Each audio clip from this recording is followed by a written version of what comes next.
The cockpit is beautiful. It's nice. It's simplistic. It's what you want it to be. It's steering wheel, gauges.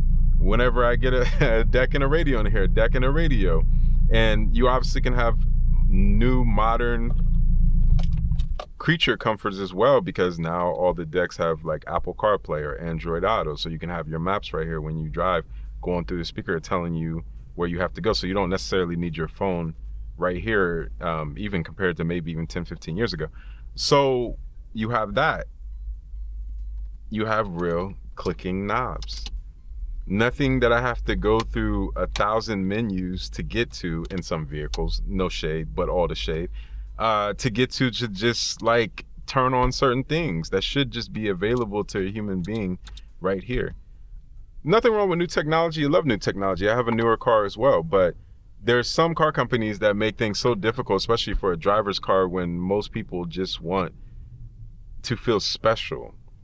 And the way that they sort of kind of supplement the specialness, depending on how much the car actually costs, is they bury it in, you know, all these menus in a digital screen, so they don't have to give you, first of all, real plastic buttons, but then what is the quality of the plastic and where are you getting the plastic from, right? Like the seller and the actual quality of the raw quality of the plastic, or, you know, I guess when you produce the plastic.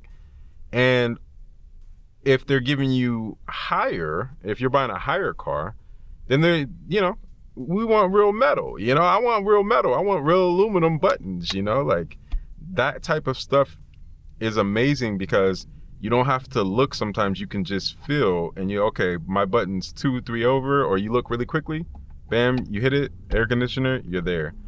So I think that's the appeal of 90s cars, 80s, 70s, early 2000s, even now. Some cars you can find them even now if they're not super duper expensive, but majority of the cars from probably 2015 and under, that's why people, I think they love older cars. And there's a feeling, there's certain laws that are passed in America now that you can't even make a car the way that it used to be, you know, with certain, you know, glass and airbags, and as far as buying a brand new car that you can't get anymore, but you can get in an older car. I mean, look at how much glass this has. Like, it has a lot of glass. It's just beautiful. It sits low. It's wide. All these things are what you're paying for to get into this experience. This experience is also very simplistic. Everything doesn't have to be intricate, but then everything also can be as well. It just depends on like what you want to do that day. That's why a lot of times you should have both, a mix of an older car and then maybe a newer car, but you still have an e-brake. A lot of new cars don't have e-brakes anymore, emergency brakes. Amazing, especially for drifting. You pull this, you drift, bam, you got an emergency brake. Also, you know, obviously cars have foot brakes or, you know, electronic brakes. A lot of the new cars will have like electronic e-brake, but you know, and then if you're a car guy, you know, a lot of car guys, if they really want a real physical e-brake, they'll just go aftermarket or modify it and put a real physical e-brake. So, you know, obviously with a newer car, yeah, most people don't want to touch them, but if you really, really wanted this, you could have it again. But this just comes like this comes from factory, right? You know, you have 2 simple buttons, you know, you don't have heated seats. You don't have lumbar support, at least in this car. Some Japanese 90s cars do, like Lexus or even Toyotas. This S14 didn't have lumbar support to my knowledge. I'm trying to feel around to make sure I'm not saying the wrong thing, but you have your 2 buttons and it is what it is, right? You, your girl or your guy, and your family or whoever's with you, you guys can just enjoy a pure sports car that is more so about the car, focusing on the car than anything else. And you know, some people even go extreme and even have no music in here. I'm a mix of both guys, you know. I'm like I need the music and I need the sound of the motor, but until I get it, I've been enjoying the K24DE. Another thing about the K24DE, I think it's a very misunderstood motor. Yes, it doesn't rev the highest. Yes, it does feel a little bit more muscular and I guess you would say more manhandling or clinky compared to SR20, but you have 2 different characteristics. You have a high revving 2-liter 4-cylinder, which comes in Japan in the S13s, S14s, and S15s, the SR20 DET. There's different variations of it. They have the black top, the red top. Some have more horsepower. Some have variable timing with the valves, valve timing, and things of that nature. But in America, they came with the K84DE. The SR20 did come in America, but it came front-wheel drive, if I'm correct, in the Infiniti G20T, if I'm correct. They had SR20, and I don't know what else had SR20 in America, but other Nissan products, I think, had SR20.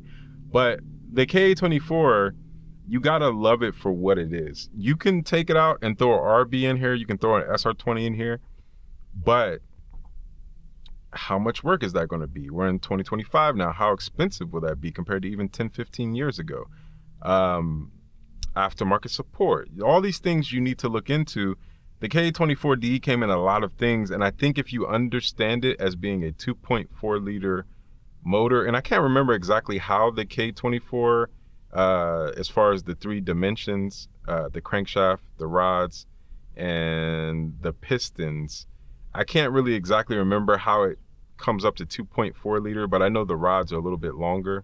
I got to do the math later, and maybe I'll do the math and put it down in the video description.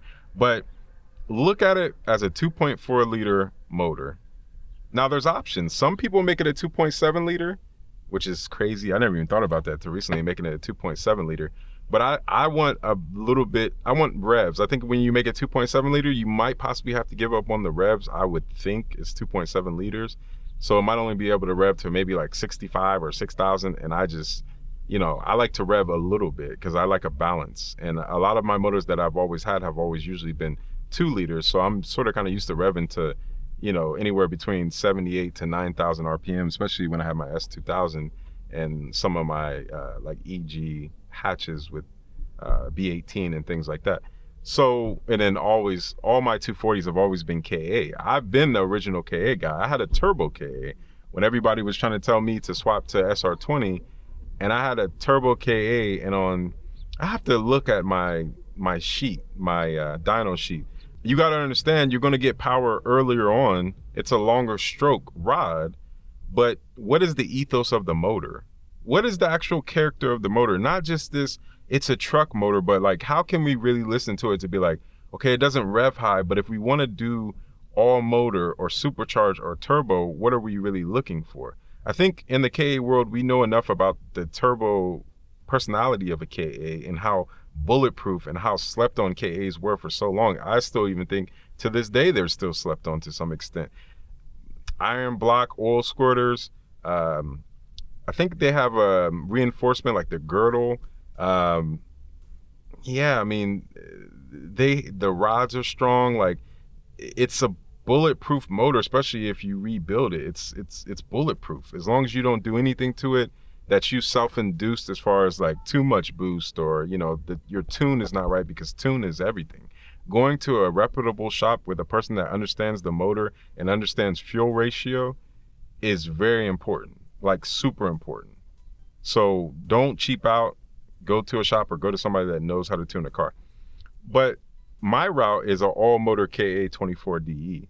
So if I'm going all motor KA24DE, I know that it's not going to rev high. That's not the characteristics, but I'm going to give up some revs to make power. It's all about fuel and air. And if you have a smaller motor, you have to rev the car to suck in more air, and that takes a longer time. That's why smaller motors have to rev higher. 1.8 liter versus a 2 liter versus a 2.4 liter. The smaller motors are going to have to rev higher to make the same power, because they have to get the pistons and rods and valves to open up at a fast enough speed within, you know, 1,000 RPMs, 2,000, 3,000, 4,000 to suck in more air at that same RPM versus a bigger motor that can gulp and suck down more air at that same RPM. So if I know the characteristics of a K24, I'm not trying to rev it that high. Like 7,000 to 7,500 RPMs and make a good 200 horsepower. That's a great daily. It's quick, it's nice, it's fun, it's rear wheel drive. You dial in the chassis and really look at the chassis and really dial it in. And depending on what you want, you know, I don't want a track car. This is not a track car. It's a sporty street car. So what I'm really looking for with a sporty street car is something that is comfortable but still very, very, very, very sporty, a little bit more sporty than comfortable. That is quick, that is reliable, that is unique,